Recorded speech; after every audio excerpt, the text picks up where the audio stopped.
سب تمہارا کرم ہے آقا کی بات اب تک بنی ہوئی ہے۔ اعوذ باللہ من الشیطان الرجیم، بسم اللہ الرحمن الرحیم۔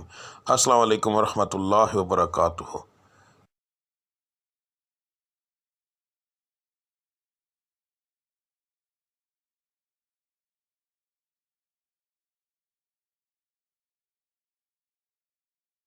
آج کا دن کیسا رہے گا یہ بتانے کے بجائے میں آپ لوگوں کو یہ کیوں نہ بتاؤں کہ کس پڑھائی سے اللہ تعالیٰ کے وہ کون سا بابرکت نام ہے جس کو پڑھنے سے آپ کا آج کا دن بہترین رہے گا۔ بات کو غور سے سن لیجئے، سمجھ لیجئے۔ ہر سٹار کی جیسے پڑھائی مختلف ہوتی ہے، اسی طرح مہینے کے حساب سے، اسی طرح دن کے حساب سے بھی علیحدہ علیحدہ ہوتی ہے۔ تو میں آپ کو جس طریقے سے بتا رہا ہوں اس کا مقصد یہ ہے کہ آپ جو آپ کے آج کے سٹار کی پڑھائی ہے وہ کریں گے تو اس کا نتیجہ آپ کو فوری طور پر ملے گا۔ یعنی کہ اس کا یہ پڑھائی تو ایک دن آپ نے کرنی ہے مگر اس کا نتیجہ فوری طور پر ملتا ہے۔ دوسرا، اللہ تعالیٰ کی ذات کو روزانہ اپنے حساب سے یاد کرنا، بار بار علیحدہ علیحدہ ناموں سے یاد کرنا، تو وہ ایک بڑا بابرکت چیز ہے، بڑا بابرکت کام ہے۔ تو اللہ کی ذات ان ناموں کے حساب سے آپ کو بہت زیادہ آپ پر کرم کرتی ہے۔ تو ہر سٹار کے مطابق آپ کی پڑھائی کیا ہے وہ آپ کو آگے جا کے ویڈیو میں پتہ چل جائے گا۔ پڑھنے کا طریقہ بتانے لگا ہوں۔ اس کے اندر دو طرح کی پڑھائی ہے۔ ایک پڑھائی آپ نے فجر کی نماز کے بعد کرنی ہے۔ اگر ایک مثال ہے، میں نے یہ بتایا ہے کہ یا اللہ آپ نے پڑھنا ہے تو صرف میں نے اتنا لکھا ہے یا اللہ، اس کے آگے تعداد نہیں لکھی کیونکہ یہ دونوں پڑھائیاں لا تعداد ہوں گی۔ ان کو پڑھنے کے لیے ایک تو آپ کو یاد رکھیے کہ باوضو ہونے کی ضرورت نہیں، اللہ کو کسی بھی حالت میں آپ یاد کر سکتے ہیں۔ تو آپ نے پڑھائی فجر کے بعد کرنی ہے، تسبیح عادتاً پکڑنی ہے تو پکڑ لیں ورنہ کوئی خاص ضرورت نہیں۔ تو رب العزت کی ذات کو لا تعداد یاد کرو تاکہ وہ آپ کو لا تعداد رزق عطا فرمائے، لا تعداد خوشیاں عطا فرمائے، آپ کے ستارے کو عروج ملے، آپ کی بندشیں ٹوٹیں۔ تو صبح کی پڑھائی کرنا بہت زیادہ ضروری ہوتا ہے ان چیزوں کے لیے، اور فجر کی نماز کے بغیر یہ چیزیں ممکن ہی نہیں ہیں۔ تو آپ نے فجر کی دونوں پڑھائیاں دیکھ لینی ہیں۔ فجر کے وقت آپ نے کون سی پڑھائی کرنی ہے وہ بھی دیکھ لیں۔ اس کے بعد دوسرا جو لفظ ہوگا، ٹھیک ہے، گھر سے کام کے لیے نکلتے وقت، تو آپ نے یہ لفظ آپ نے کب پڑھنا ہے؟ اگر آپ گھر سے باہر کام کرنے کے لیے جاتے ہیں تو پھر کام پر جانے سے پہلے جب آپ تیار ہو رہے ہوں گے، اس وقت کام کی تیاری کے لیے جب آپ تیار ہوں گے، آپ اس وقت یہ پڑھیں گے، اور پھر پورے دن کے اندر وقفے وقفے کے ساتھ یہ لفظ آپ لا تعداد پڑھیں گے تو انشاءاللہ تعالی آپ کو اس سے فائدہ ہوگا۔ اس کا بہترین حل ہے اسکرین شاٹ لے لیا کریں روزانہ ویڈیو کا، تو وہ آپ لا تعداد پڑھیں گے، وضو بغیر وضو، بس جگہ کا دھیان رکھنا ہے کہ صاف اور پاک ہو، ٹھیک ہے۔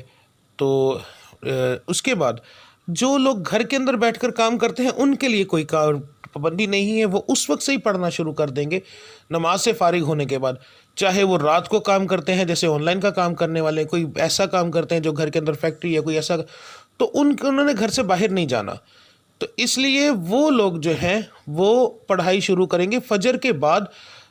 دعا کرنے کے بعد جب اٹھ جائیں گے تو اس کے بعد وہ چلتے پھرتے یہ پڑھتے رہیں گے۔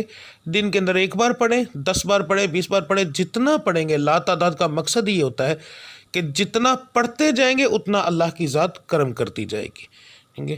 تو اب آپ کی پڑھائی آپ دیکھ لیں، ملتے ہیں اگلی ویڈیو میں، تب تک کے لیے مجھے اجازت دیجیے۔ اللہ آپ سب کا حامی و ناصر۔ السلام علیکم ورحمۃ اللہ وبرکاتہ۔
سب